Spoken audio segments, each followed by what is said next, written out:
The institutions that serve the poor, and in specific, Bangladesh's Grameen Bank, a microfinance institution, that has real experience in the fact that mobiles help the poor. So many of Grameen Bank's loans went to help the poor buy mobiles that they recently founded their own telecoms firm, Grameen Phone, to provide services to the poor. And none of this is a charity.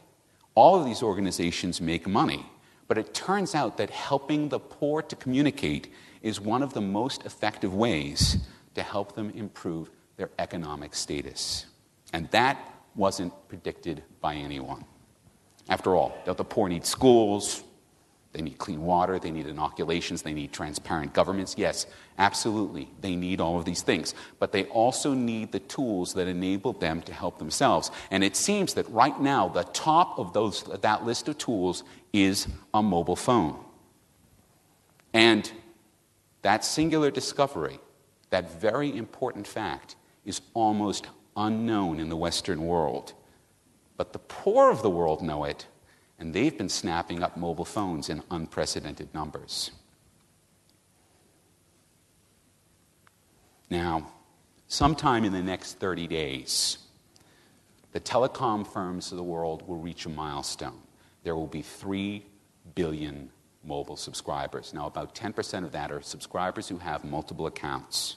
But somewhere in the middle of 2008, half of humanity will own a mobile handset. In about a decade's time, we will have gone from half of humanity never having made a phone call to half of humanity owning their own mobile phone. It's unprecedented. It's unexpected. But given what we now know, perfectly natural. And it's not slowing down. It took a decade to get to the first billion mobile subscribers. It took 4 years to get to the second billion. It took 18 months to get to the third billion. Now, in a year or maybe less, we'll hit 4 billion. And at that point, things are probably going to slow down a little bit. This is the curve from crossing the chasm. That's probably how it works. And it'll start to slow down because we're going to reach the ranks of the absolutely poor, the people who earn less than $1 a day. And yet, interestingly, these are precisely the people who would probably most benefit from a mobile. So I think you can expect to see within the next few years campaigns from organizations like Oxfam and World Vision asking you to buy a mobile for the poor. Now, Nokia looked at the curves. They figured out what was going on, and they engineered a mobile handset that was targeted directly for the emerging markets of the world. That's the Nokia 1100. It's cheap, it's simple, it has predictive text basically for any language that has more than 10 million speakers. And in the 4 years since its introduction, Nokia has sold well over 200 million of them. All right? By comparison, Nokia has sold twice as many 1100s as Apple has sold iPods in half the time. It is the most successful consumer electronics device in history. It is the Model T of mobile communications, because when you put an 1100 in someone's hands, they will use it to improve the quality of their life. And what's really interesting here, these farmers and fishermen and spice traders, they didn't need eBay to help them trade. They don't need fancy services and probably wouldn't use them if they were available. The only thing they need is to be connected to other people. That is entirely sufficient because people come fully equipped to provide all of the services that they need. 5,000 years of human civilization has seen to that. And we know how to organize our own affairs. We know how to self-organize our own affairs. We can do that without any external assistance. But now, with the mobile, we can do it globally and we can do it instantaneously. And that's not a power that's restricted to the billion richest of us. It's available now to half of us. And it improves the lives of the poor far more than it helps us. So our innate capacity for self-organization has now been extended and amplified almost infinitely. And that has produced some very interesting and very unexpected side effects.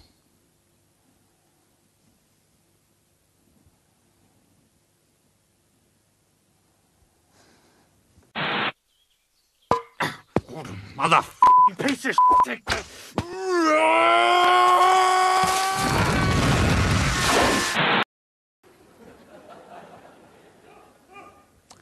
In the Jurassic era of the internet, before the web was more than a couple of hundred pages and mostly kept on servers in Geneva, John Gilmore, who founded Sun Microsystems, co-founded it, before going on to co-found Cygnus Support and the EFF, recognized an inherent quality of networks.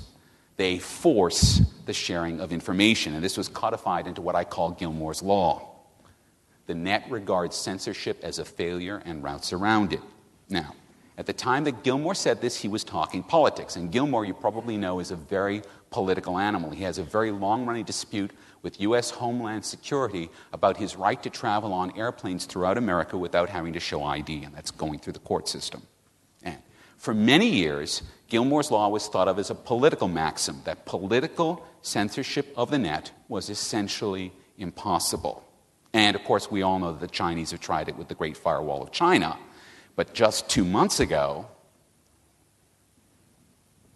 Wang Goqing, the Vice Minister for Information in China, was quoted as saying that it has been repeatedly proved that information blocking is like walking into a dead end. Now, just about the time that the Chinese were giving up, Senator Koonin was introducing the government's latest attempt to appease its own conservative base by locking down the Australian internet because, won't somebody please think of the children? As it turns out, that's just what the children were doing, because it took a 16-year-old Australian boy 30 minutes to crack through the filter, and after it got upgraded, 40 minutes to crack through that. Now, in the same week that happened, a 15-year-old in the United States somehow got his copy on Harry Potter and the Deathly Hallows, took a digital camera and photographed every single page of the text, bound it up as a PDF, and uploaded it to the Pirate Bay.